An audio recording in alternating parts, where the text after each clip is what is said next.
Les éclats de lire. Fête du livre jeunesse. Les 26 et 27 mai 2018.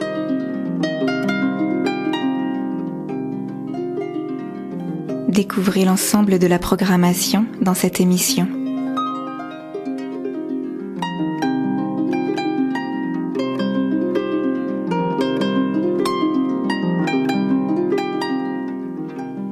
Bonjour à tous et bonjour à toutes. Bienvenue dans cette émission des éclats de lire. Je suis très heureuse de vous retrouver pour cette rentrée sur les ondes de Radio Escapade. Donc les éclats de lire font vraiment leur rentrée, pas seulement radiophonique. En ce moment, ce week-end, nous avons dévoilé le visuel de l'affiche des éclats de lire 2018. C'est encore une magnifique affiche que Mathilde Magnan nous a dessinée. Et ce week-end est également partie la première newsletter de l'année. Donc on est rempli d'une belle motivation pour communiquer avec vous, vous parler du festival, bien vous informer sur tout ce qui va avoir lieu cette année. Et donc on a pris la grande décision, de faire partir une newsletter mensuelle. Donc si vous désirez recevoir les informations du festival Les Éclats de Lire, vous pouvez nous contacter et laisser votre adresse mail pour qu'on vous ajoute à notre carnet d'adresses. Je rappelle brièvement que les éclats de lire sont une fête du livre jeunesse qui a lieu au Vigan, au château d'Assas, les 27 et 28 mai 2018. On invite 10 auteurs et illustrateurs jeunesse et parmi eux, Cathy Itac, avec qui je suis au téléphone. Bonjour. Bonjour Cathy Itac, vous m'entendez bien ? Oui, parfait. Bon, super, merci beaucoup de passer ce moment avec nous sur les ondes de Radio Escapade et pour les éclats de lire. On va passer à peu près une demi-heure au téléphone ensemble en espérant que la ligne du téléphone fonctionne bien parce qu'on m'a appris juste avant l'émission qu'il y avait quelques soucis en ce moment. Ah. J'espère qu'on va bien vous entendre tout au long de cette émission. Eh ben, on va croiser les doigts, hein. On va essayer. Je vais crier très fort parce que depuis la Bretagne, je suis loin de chez vous quand même. Ouais, vous êtes à Saint-Malo, on va brièvement en parler, puisque pour les besoins de la communication du festival, on a demandé à chaque auteur des éclats de lire de se décrire en 10 mots. C'est devenu un petit jeu dans l'émission de demander aux auteurs pourquoi est-ce qu'ils ont choisi ces mots-là. Et donc, tout au long de l'émission, je vais m'arrêter sur ces mots et vous pourrez y réagir. Et on va commencer, je ne vais pas donner les 10 d'un coup comme je faisais l'an dernier, mais on va commencer avec les 4 premiers. Et je constate que les 3 premiers, certainement ils vous décrivent, puisque c'est ce qu'on vous a demandé, mais ils semblent aussi nous parler du 4e mot. Donc, ces 4 mots, c'est intranquille, calme, joyeuse, et donc ça vous correspond, ça peut aussi correspondre à la mer. Ah, ça peut, c'est vrai. C'est jamais facile de se décrire en 10 mots. J'imagine qu'au moment où je l'ai écrit, ça devait être l'idée que j'avais de moi à ce moment-là. Elle change souvent cette idée ? Non, je crois pas. Je crois que c'est vrai qu'en lisant intranquille et calme, on pourrait dire que c'est deux choses un petit peu opposées l'une à l'autre. Mais non, en fait, je crois que ça me définit bien, tous ces mots-là. Et la mer est très importante ? La mer est très importante. Alors je dois dire que je suis une Bretonne d'adoption récente, parce que je suis originaire de l'Est de la France, donc loin de la mer. Mais par contre, j'ai toujours aimé l'eau, qu'elle soit rivière, qu'elle soit lac ou qu'elle soit mer. Et c'est vrai que depuis 4 ans maintenant que je vis principalement à Saint-Malo, elle envahit un peu mes mots aussi. Oui. Donc on la retrouve de plus en plus dans mes écrits, ce qui est un petit peu normal en fait. Oui, beaucoup la mer, mais aussi l'eau, pas forcément la mer ou l'océan, on la voit beaucoup, elle rythme le texte un peu, et elle accompagne les personnages aussi. Tout à fait. Un peu comme la musique que vous avez mis en début, qui est un morceau d'Alan Stivell. Vous avez reconnu. Je reconnais bien. Renaissance de l'harpe celtique même, je crois. Oui.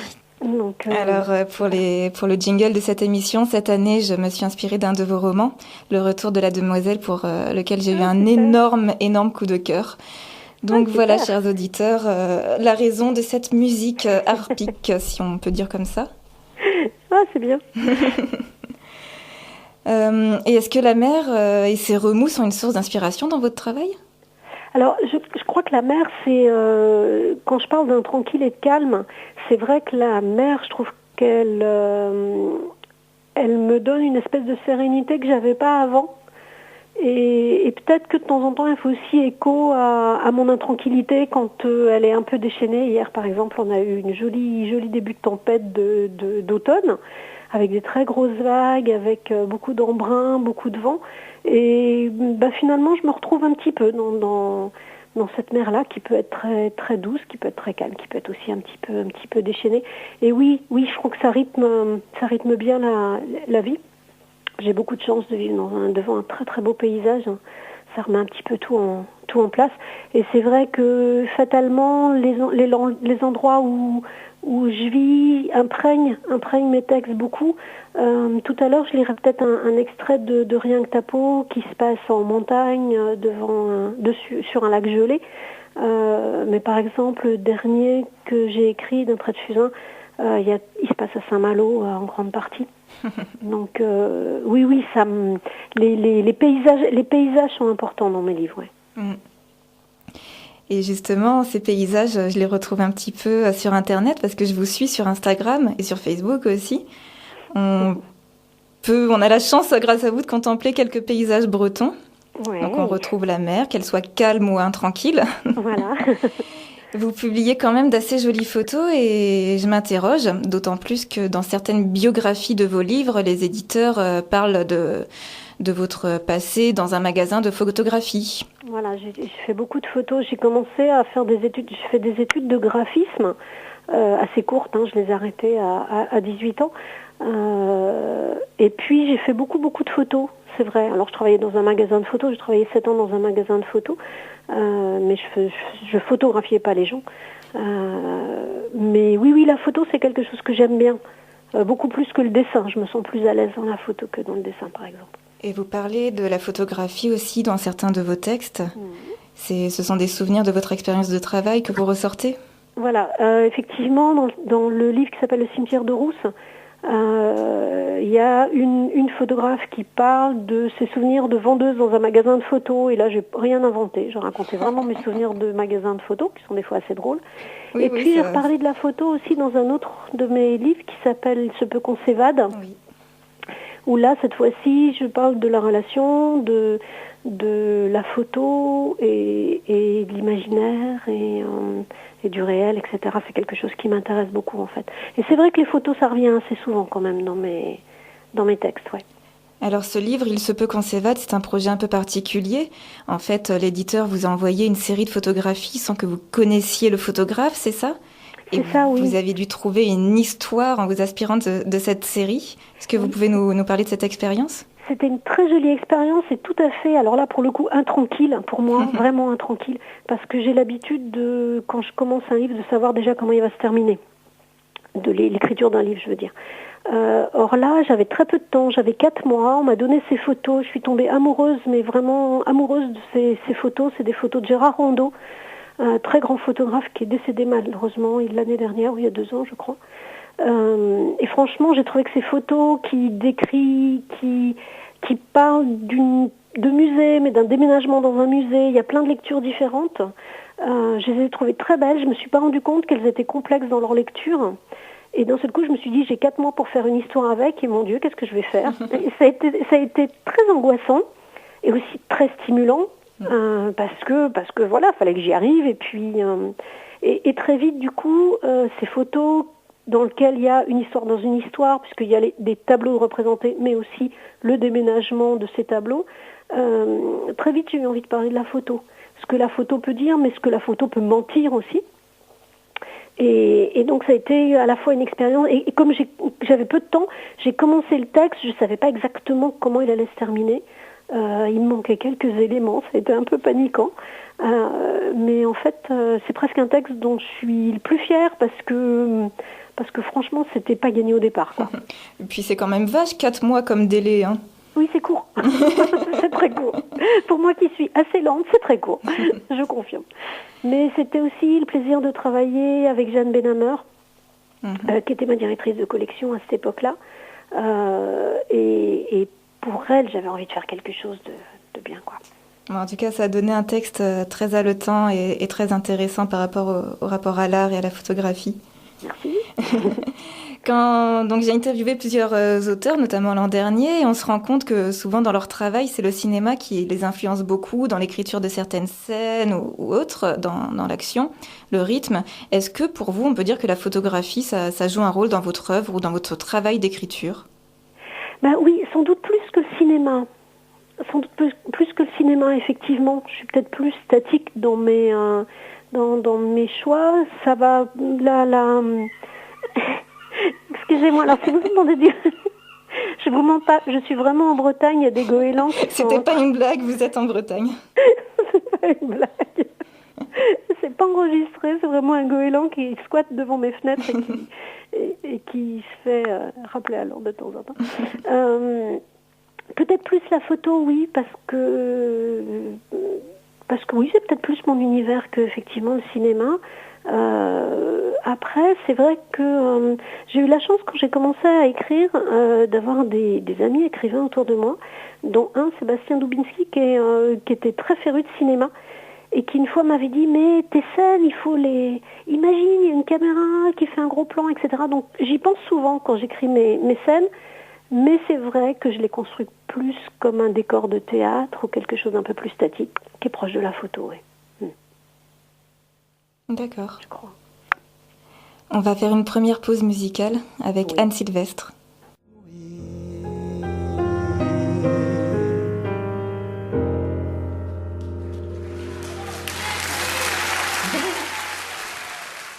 Écrire pour ne pas mourir sur les ondes de Radio Escapade dans l'émission des Éclats de Lire.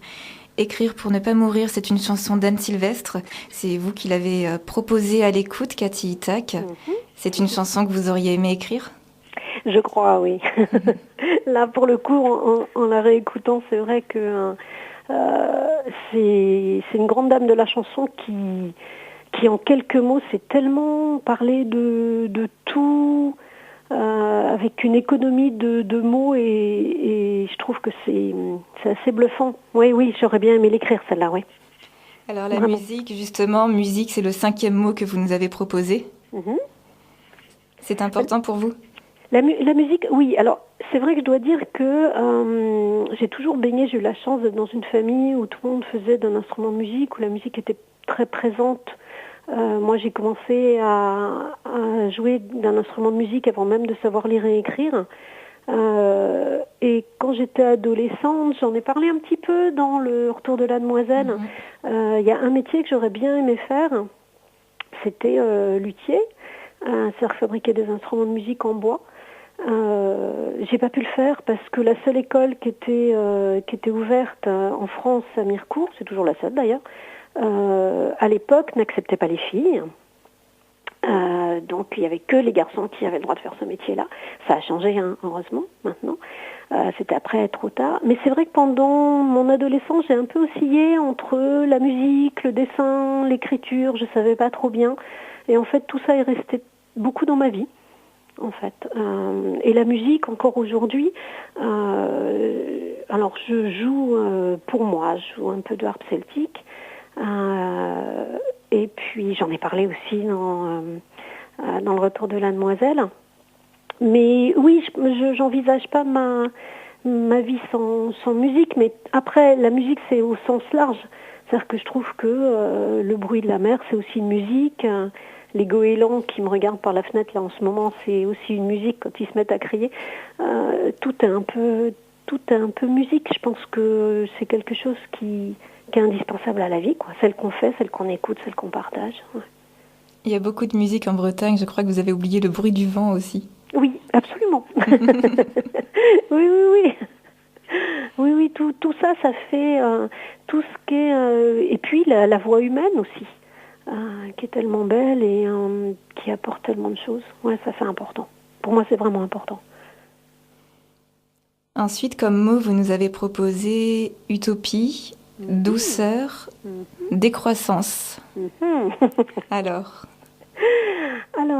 l'utopie, je crois qu'il y avait une raison très particulière. Bon, l'utopie, c'est quand même un très joli mot. Oui. C'est un peu ce dont on a besoin.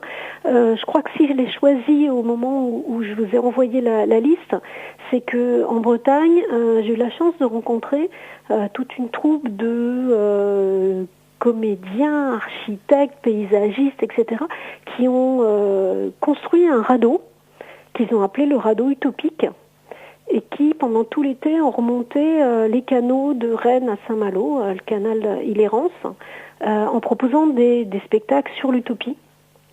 Et c'était de très bons moments avec eux. Ils en ont fait un livre auquel j'ai eu la chance de participer. Donc voilà, le radeau utopique, pour moi, c'est l'utopie. Ça va aussi avec la décroissance, ça va aussi avec la douceur qu'on peut proposer. Je trouve qu'on est dans un monde qui est très très violent. C'est une violence qu'on retrouve dans mes livres aussi parce qu'on ne peut pas s'en extraire. Mais je crois que les choses qui pourraient peut-être améliorer un petit peu, c'est, à mon sens, apporter un peu de douceur dans le monde, apporter de la musique. Et pour moi, c'est peut-être un peu mon utopie, quoi. C'est vrai que vous abordez des sujets assez durs dans vos textes. Ce ne sont pas forcément les plus légers du monde. Et encore que pour les plus jeunes, comme livraison d'amoureux à domicile, il y a une grosse tristesse qui transparaît, mais le ton est très léger, quoi, Oui. Et très ludique, enfin très, très agréable, quoi. Mais comment, principalement pour ces sujets un peu terribles, comment est-ce que le sujet de l'écriture vous vient-il ? Alors, c'est un petit peu différent pour chaque livre. C'est vrai que moi, j'ai souvent une espèce de trame qu'on retrouve quand même un peu dans beaucoup de mes romans. Ça, j'y peux rien, mais c'est un petit peu toujours ça. C'est-à-dire que j'aime bien finalement commencer à plonger mes personnages dans une situation qui paraît bloquée, inextricable, violente, sans issue, désespérée, etc. Je commence souvent comme ça, parce que ce qui m'intéresse, c'est comment ils vont s'en sortir, ces personnages. Oui. Et dans tous mes textes, on part toujours de quelque chose de bloqué vers quelque chose qui va se débloquer. Du très noir au lumineux, du très sombre au plus clair, du très triste au joyeux, de l'enfermement à la libération, de celui qui ne sait pas trop qui il est à celui qui sait qui il est. Avec tous les méandres qu'il peut y avoir dans la vie, toutes les difficultés d'exister, mais c'est ça qui m'intéresse. Il y a un grand mot, c'est le mot résilience, que moi j'aime beaucoup. C'est la capacité qu'a l'être humain de rebondir sur des choses terribles et puis se construire et puis arriver à avoir une vie plus joyeuse, plus douce, plus... Donc oui, c'est vrai que je fonctionne souvent comme ça parce que je sais qu'il y a des gens, ça les dérange pas, mais moi par contre, j'imagine pas un livre qui se terminerait dans un désespoir total parce que j'ai envie que les lecteurs ils aient envie de vivre après.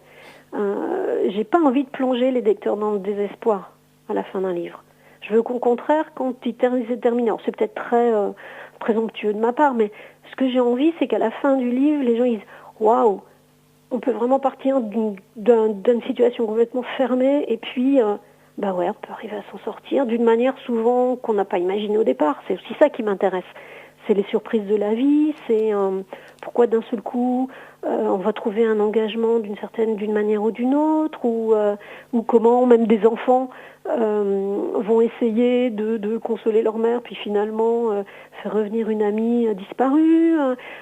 Voilà, c'est ça qui m'intéresse. Moi, dans l'écriture, c'est dans ce que je raconte, c'est ça. C'est vraiment trouver l'énergie, trouver les portes qui s'ouvrent, des gens qu'on rencontre, qu'on n'a pas imaginé rencontrer. Alors ça peut être une rencontre, je pense à Il se peut qu'on s'évade. Ça peut être la rencontre d'un homme avec des photos, par exemple. Hein. C'est pas forcément des humains, mais ça peut être aussi la musique. C'est Goéland qui s'énerve.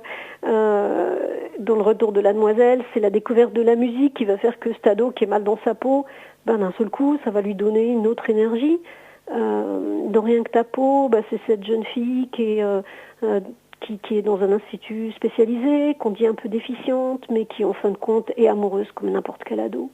Et puis dans mon dernier, d'un trait de fusain, je parle des...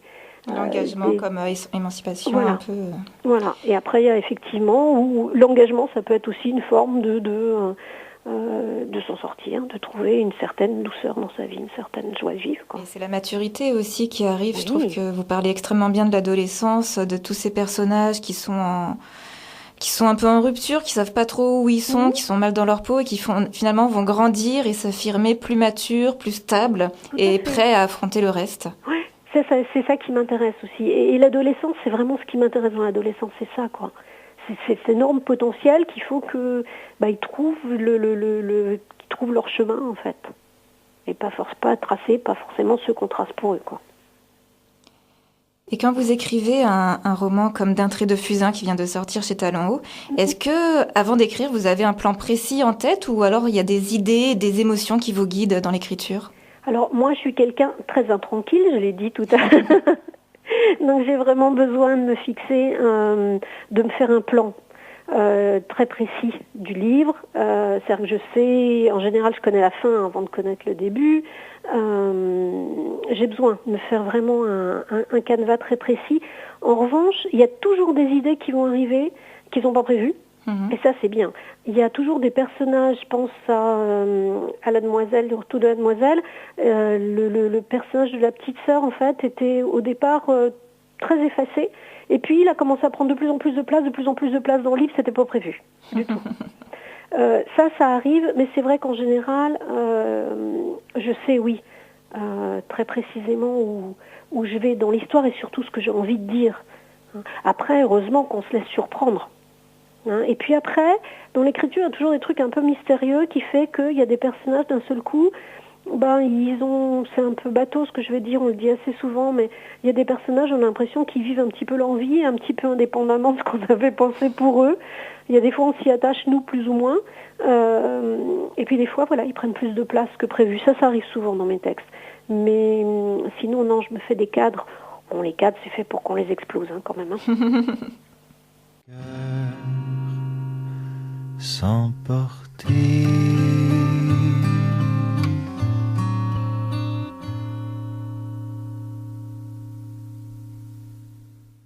Les Enfants du Diable sur Radio Escapade dans l'émission des Éclats de Lire. Un morceau de Pierre Lapointe. Donc, Cathy Tac, vous n'avez pas choisi ce morceau, mais vous avez choisi cet interprète. Enfin, vous me l'avez suggéré. Est-ce que vous voulez dire un mot dessus ? Oui, Pierre Lapointe, ça a été une grande découverte pour moi il y a quelques années. C'est une grande découverte que je dois à Thomas Coteau d'ailleurs. Je le remercie tout à fait de m'avoir fait découvrir ce chanteur. C'est quelqu'un dont, comme pour Anne Sylvestre, qui a des textes absolument ciselés, qui mélange des choses parfois très grivoises, des choses très profondes, très philosophiques, sa voix me fait complètement craquer, j'avoue. Et il est très drôle. Alors, il a souvent des textes qui sont tragiques, très tristes, et il est d'une drôlerie irrésistible sur scène. C'est vraiment quelqu'un que j'aime vraiment beaucoup. Pour moi, c'est un des chanteurs actuels qui a le plus de talent, de choses à dire. Donc oui, pour moi, alors là, je l'écoute beaucoup. Et je vous remercie de me l'avoir fait découvrir. Merci, c'est bien. Contente. J'ai constaté dans vos derniers romans ou albums que le thème de l'homosexualité revient beaucoup. Alors peut-être que j'ai pas tout bien étudié et que vous abordiez déjà ce thème au début de votre carrière d'écrivain, mais j'ai quand même l'impression qu'il est très présent aujourd'hui en 2017. Est-ce que c'est important d'en parler maintenant aujourd'hui ? Alors il a toujours été, il a été quand même assez j'en avais parlé déjà parce que je me rappelle en avoir parlé dans un livre qui est sorti en 2002, je crois, qui est épuisé maintenant, qui s'appelle Rendez-vous sur le lac. Et c'est un livre pour les petits. Je faisais sans doute partie de la vingtaine de premiers écrivains jeunesse qui osaient aborder ce sujet-là en littérature jeunesse. Ça se faisait vraiment pas beaucoup à l'époque. Il y avait très très peu de livres qui abordaient ce sujet-là dans les années 2000. C'est vrai que c'est quelque chose dont j'ai souvent parlé. Là, il se trouve que, oui, mes derniers bouquins parlent plus d'homosexualité.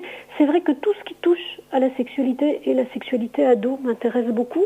D'abord aussi parce que les ados, ça les intéresse beaucoup. Donc ça, c'est quand même une réalité. Et oui, je trouve que on est dans une société qui est un peu paradoxale, c'est-à-dire que il y a une parole homophobe très décomplexée maintenant, et en même temps, on a quand même maintenant un mariage pour tous qui est arrivé. Donc, je me dis que la liberté, c'est le Canon Genet qui dit ça, hein, la liberté s'use si on ne l'utilise pas. Il faut laisser les portes ouvertes, il faut faire attention qu'elles ne se referment pas. Et je crois que la façon dont on peut réprimer les gens en utilisant la sexualité comme arme de répression, c'est très clair et ça se fait partout. Alors ça peut être contre les femmes, mais ça peut être aussi contre les gens qui ont une sexualité différente. Hein, donc c'est pas forcément... là j'ai très envie de parler de bisexualité, je ne l'ai pas fait encore, je pense que je le ferai dans un prochain roman.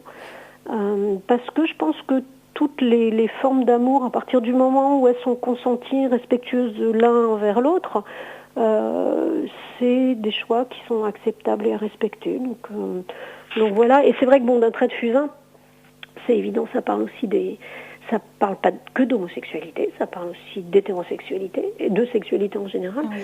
Ça parle aussi du sida évidemment. Ouais. Mais en fait, dans tous vos livres, ça ne parle pas que d'homosexualité ni de sexualité, mais elle accompagne le sujet principal. Donc, dans d'un trait de fusain, il y a beaucoup le virus du VIH. Et donc, en fait, l'homosexualité est de moins en moins l'objet de l'intrigue, mais elle fait partie de l'ensemble du paysage. Absolument, oui. Ce que moi j'aimerais bien, j'ai aussi, j'en ai parlé aussi dans un album qui s'appelle Ça change tout. Oui. Ce que j'aimerais bien, moi, c'est que ça fasse partie du paysage sans qu'on s'y arrête forcément. Ça fait partie d'une des composantes de la sexualité humaine. Voilà, que ce soit plus stigmatisé. Oui, absolument.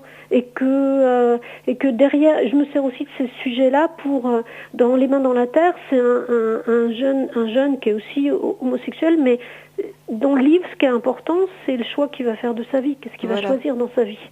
Donc c'est un jeune garçon qui est issu d'une famille un peu traditionnelle, capitaliste, je crois, et il va tomber amoureux d'un homme, mais en fait, c'est pas vraiment ça qui va faire l'objet du conflit avec la cellule familiale, mais c'est totalement le changement de vie qu'il veut effectuer. Voilà, c'est ça, et c'est ça qui m'intéresse. C'est pas, je crois que j'ai jamais fait un livre sur l'homosexualité ou sur l'hétérosexualité. Ce qui m'intéresse, c'est que ça fait partie des composantes. C'est vrai que dans Les mains dans la terre, ce jeune gars, c'est pas tant le fait qu'il aime les garçons qui pose problème, hein. C'est le fait qu'il n'a pas envie de suivre le modèle économique que lui proposent ses parents. Là, on est dans la décroissance, pour le coup. Vraiment dans la décroissance. Ouais. Donc ça, oui, ça m'intéresse vraiment. Et au contraire, les relations amoureuses que vous proposez dans vos textes sont plutôt douces. Elles apportent plutôt de la poésie au texte. Oui, par rapport au conflit familial un petit peu qui revient souvent. Alors ça, c'est vrai aussi que c'est une espèce de constat. Alors je l'ai pas fait vraiment consciemment, mais c'est vrai que je me suis fait la réflexion il y a quelques années que la sexualité qui est arrivée quand même assez récemment dans les livres jeunesse, c'était pas un sujet qu'on abordait beaucoup dans la littérature jeunesse. Elle est arrivée au départ vraiment pour dénoncer des choses, pour dénoncer les agressions sexuelles, pour dénoncer les viols, pour dénoncer les abus. Et puis d'un seul coup, je me suis dit, mince, il n'y a que des livres pour dénoncer ce qui ne va pas, et c'est très bien, mais il n'y a pas de livre pour dire que ça peut être joli aussi. Oui. Et j'avais vraiment envie qu'il y ait un moment où on parle de sexualité, pas uniquement pour dire ce qui ne va pas dans la sexualité, mais pour dire aussi ce qui peut être bien. Et pour les ados, je trouvais que c'était aussi important de temps en temps de parler de jolies relations amoureuses, quelles qu'elles soient.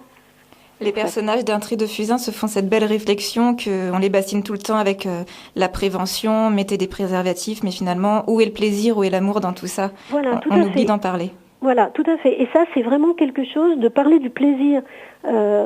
Pour des jeunes, je crois que c'était essentiel. Parce que c'est vrai que je trouve que c'est encore quelque chose dont on parle très peu en littérature jeunesse et pour les ados. De plus en plus, on en parle.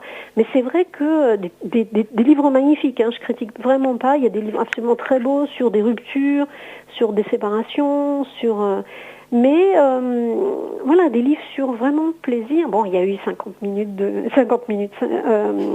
16 nuances de première fois. Vous y avez participé ? Non, j'ai pas participé, mais Donc, ceux qui ont participé c'est dedans, il y a des plusieurs textes. auteurs jeunesse qui ont raconté une première fois quoi, dans un joli Oui, recueil. et il y a des choses qui sont très, je pense, comme ça, au texte de Gilles Labier ou d'Antoine Doll ou de Sandrine Beau, qui sont pleins de vitalité dedans et qui ont une jolie image, qui laissent quelque chose de joli. Donc oui, ça m'intéresse de parler de ce qu'il y a de beau. De toute façon, ça m'intéresse de montrer qu'il y a encore des choses belles dans ce monde tellement des fois dur, violent et incompréhensible. Alors ces choses, vous avez décidé de les montrer avec les mots. C'est le 10e mot que vous avez proposé justement pour vous décrire. Les mots au pluriel. Ouais. Bah oui, là, je crois que vraiment, je pouvais pas faire l'impasse là-dessus. C'est ce qui me fait bouger. Hein. C'est ce qui est indispensable moi à ma vie. Et c'est aussi ce que j'ai envie de partager avec les gens. C'est l'outil que j'ai moi. Pour partager des choses avec les gens, pour partager des choses qui m'énervent, des choses qui me mettent en colère, des choses de l'ordre de l'intranquillité ou de la douceur. Oui, je crois que c'est ce qui me définit le mieux. Hein. Je crois que ouais, c'est important les mots parce qu'il faut on peut tout dire, ils peuvent être blessants, ils peuvent faire du mal. Moi, j'essaie que mes mots fassent du bien au final quoi. Vous êtes très sensible, Cathy Itac, à la lecture à voix haute, la lecture publique. Est-ce que vous voulez parler brièvement de ceci avant de vous-même proposer une lecture aux auditeurs ? Oui, alors c'est vrai que moi c'est un peu mon grand cheval de bataille là depuis quelques années. Je me suis rendu compte qu'il y avait beaucoup d'ados qui décrochaient de la lecture parce que finalement ils savaient pas bien lire et qu'à partir du moment où on leur lisait, on les raccrochait à la lecture. Et moi au début j'ai commencé à faire de la lecture avec des lycées professionnels, vraiment des grands ados qui étaient quand même déjà presque à porte de l'âge adulte. Et au début j'avais très peur de leur lire. Je me suis dit oh là là ils vont me prendre pour je sais pas trop quoi. Et en fin de compte je me suis rendu compte que ces grands ados, ces jeunes adultes, ils écoutaient avec vachement d'attention et que d'un seul coup ça les ramenait des fois au livre. Et donc moi j'ai commencé à faire des lectures à voix haute. Maintenant j'en fais systématiquement quand je fais des rencontres. Et puis, j'ai eu la chance de commencer à travailler, à écrire avec Thomas Cotto quelques livres. Et puis, j'ai commencé à faire des lectures aussi avec Gilles Labier. Et puis, tous les trois, on a décidé comment on en faisait, chacun de notre côté aussi, des lectures. On a décidé de créer quelque chose qui s'appelle l'Atelier du Trio. Et maintenant, on propose, un petit peu partout, on propose des lectures publiques de nos textes. Et on s'aperçoit qu'il y a plein d'ados qu'on ramène comme ça à la lecture et c'est assez magique. Là, il y a en 2 mois, on a fait une lecture à Laval dans une petite médiathèque à la campagne. La médiathèque, elle était pleine à craquer, il y avait des gens debout. Et à la fin, les bibliothécaires nous ont dit, vous savez, il y a 3 personnes qui sont venues s'inscrire à la bibliothèque parce qu'elles n'ont pas d'argent pour acheter les livres pour leurs enfants, mais d'un seul coup, ils ont découvert qu'ils allaient pouvoir venir, et les enfants, ils veulent lire les livres, et donc ils sont inscrits à la bibliothèque. Et ça, c'est le plus beau cadeau qu'on peut nous faire. C'est fantastique, oui. Ça, c'est... moi, j'étais émue aux larmes, parce que je me dis, voilà l'intérêt de lire à voix haute. C'est d'ouvrir le livre, et puis d'un seul coup, de dire, vous voyez, ça fait pas peur, on a commencé l'histoire maintenant, vous pouvez la lire, vous pouvez prendre dans les bibliothèques. Conte di conte. La cagna de mon oncle Capetat et Cabechit. Et le musique a senti. Tais-toi. Écoute. Il y a des gens qui marchent sur la berge. Ils ont des chiens. Tu as parlé à quelqu'un ? Non, à personne. Ils ne pourront pas nous trouver. Nous sommes trop loin du bord. Moi, je n'entends que ton cœur qui résonne dans ma cage thoracique, que le frôlement de mes mains sur tes paupières, que les gouttes de sueur sur ton ventre et le mien, et sur ton front aussi. Tais-toi, écoute. Je n'écoute que nous deux. Les craquements de la glace et l'eau du lac très en dessous qui coule, libre. Tu sais, en roulant l'un sur l'autre, l'enveloppe du préservatif s'est collée sur ma fesse. Je veux pas l'enlever.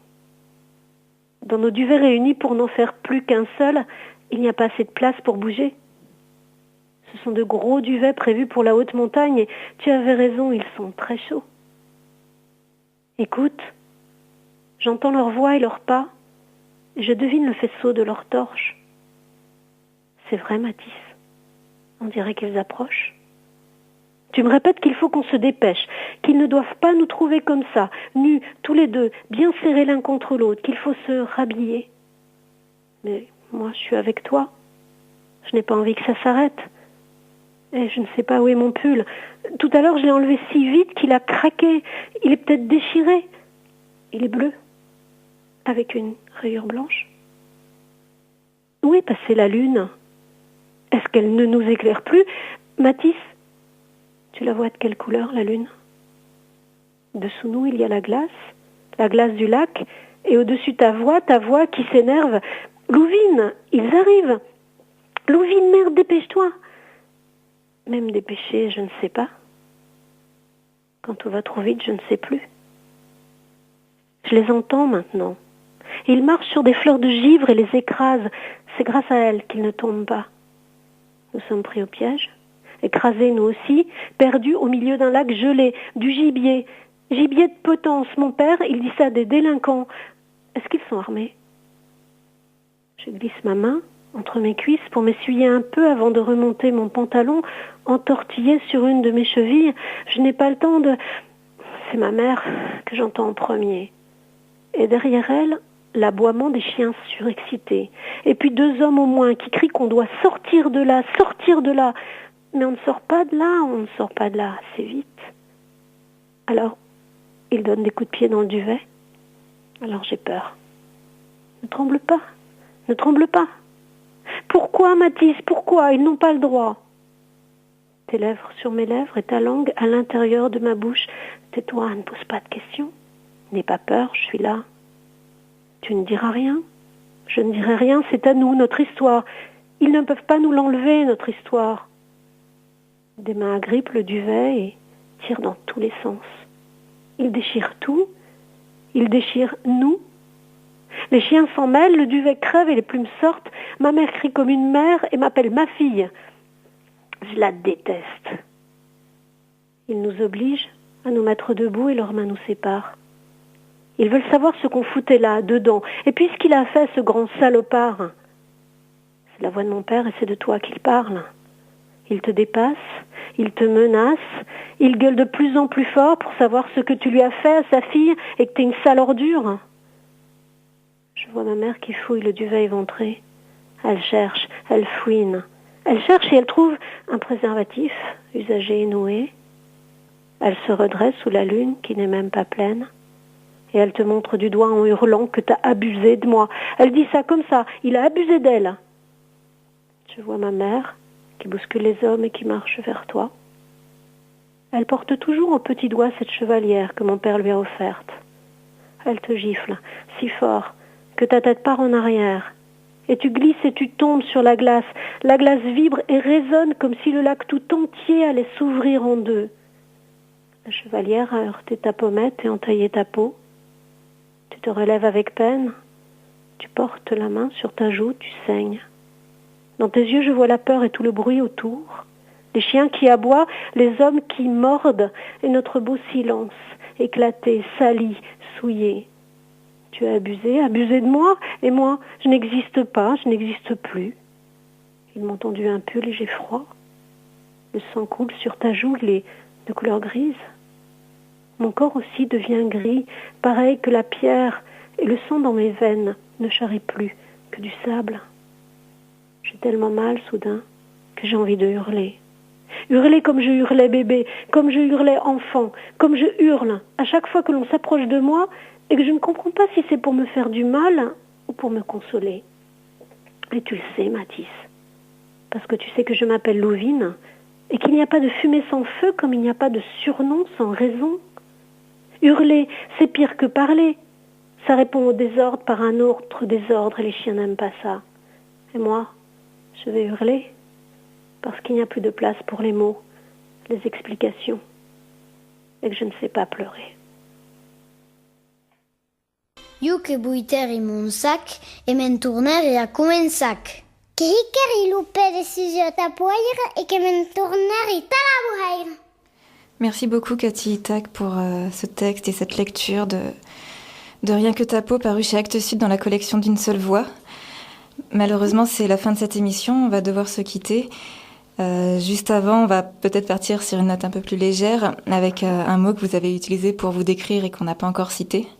Ah, c'était le mot chocolat? Oui. Mais oui, je suis aussi une grande gourmande. Et le chocolat, ça fait partie vraiment des grands plaisirs de ma vie. J'ai vu que il y avait un autre invité qui l'avait cité.